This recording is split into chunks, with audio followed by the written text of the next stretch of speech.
Today, in your encore session, we are going to instruct you how to activate the remote engine start function on your new X5.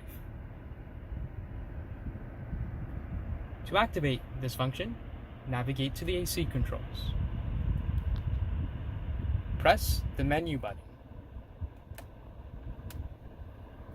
At the menu button, navigate to Preconditioning. Select Remote Engine Start. Ensure that there is a check mark on the left-hand side. To finalize the process, go ahead and click on Home.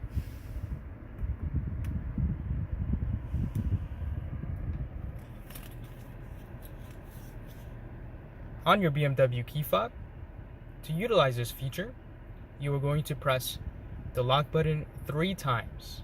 On the 3rd time, you're going to hold it in.